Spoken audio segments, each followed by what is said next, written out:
Hello guys, baga nagaan gara YouTube channel kiyyaa deebitan jecha arra barnoota akkan faayidaa qabu tokko isin qabalee dhufeera. Namni kamiyyuu kan Gmail yookaan immoo email fayyadamtanii social media garaagaraa banattanii jirtan wantaan amma isin agarsiisu kanatti dirqama sirreessuu qabdu. Yoo hin sirreessine immoo yeroo gabaabaatti yeroo isin guddattan channelli keessan nailaa gubatee yookaan immoo nailaa haaktee kan jedhamu dhageessuu qofaa jechuudha. Wanta kana guutummaatti sirreessuu qabdu. Sirreessuudhaaf maal gootu? Jalqaba Gmail yookaan immoo aappii Gmail keenya ni seenna. Aappii email keenya yeroo seennu haala kanaan nuuf fidaa amma isa gama gubbaa irratti argamu isa loogoo kana ni cuqaafna.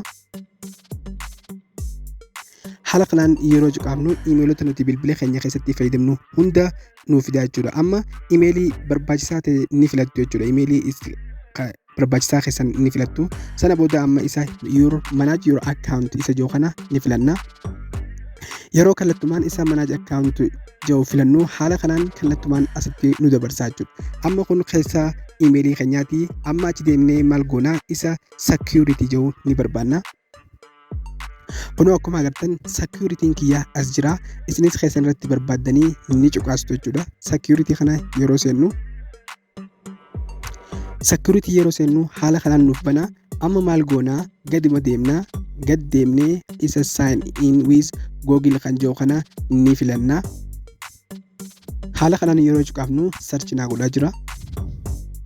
Sana booda ammallee gaduma deemna. Kunoo akkuma agartan saayitii yookaan ammoo liinkii garaagaraa haala kanaan as keessatti naaf fidaa jechuudha. Kana jechuun maal jechuudha? Fakkeenyaaf haakaroonni yookaan ammoo hattoonni warri nama hatan yeroo nama hatuu barbaadan liinkii hin taane sitti ergu jechuudha. Fakkeenyaaf akkuma agartan as keessatti liinkiin an beekuu fi tan hin beekne hedduu taniin Google kiyya automaatikaalii konneektii walii godhe haala kanaan naaf fidaa jechuudha. Isinis keessa deemtanii liinkiilee hin beekne yookaan ammoo liinkii nama ta'uu hin beekne kan isin ittiin fayyadamin hundaas keessa ilaaltanii remove godhuu qabdu jechuudha.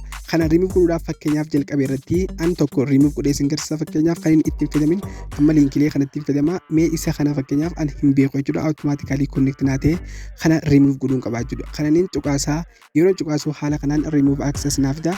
Dirqama remove access kana yeroo cuqaasu kallattumaan haala kanaan naaf fidaa dhaamsa ni dubbistu. Kunoo haala kanaan odeeffannoo hunda remove godhuu barbaadan jaa.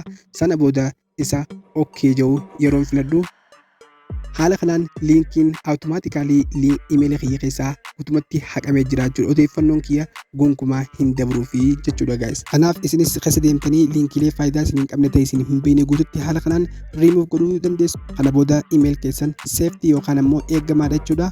Waan daawwattaniif baay'ee galatooma. Haga viidiyoo biraatiin walitti deebinutti ammoo nagaan naa tura.